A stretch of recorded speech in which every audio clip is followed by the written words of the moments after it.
I'm looking at the back of my DSLR digital single lens reflex camera, which happens to be a Canon.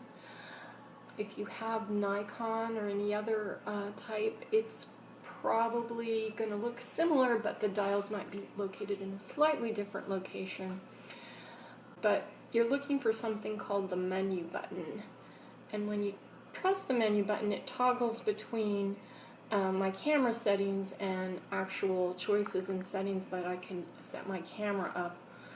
So I'm looking for date time. That's the first thing you should go in and set, is your date and time, because it's required in this class that the date and time match the time frame within the time I gave an assignment. So if you shoot something and you don't set your date time correctly, and then I go in and look at the file and see a different date, you won't get points for that assignment. So you want to make sure, this is critical, that you do this from the beginning. If you scroll over to something that looks like a wrench, mine's the second wrench, you'll see date time as your option. If you press the set button, you can go in and change that. I'm not going to change mine though, because mine are already set correctly.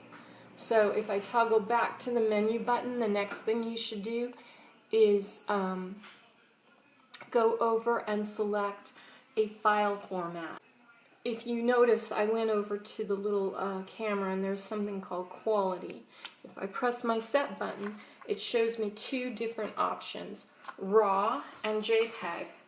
And RAW files are files that are like undeveloped film. The photographer can process and extract the best possible image quality from a RAW file because it captures all the image data and records it to your sensor.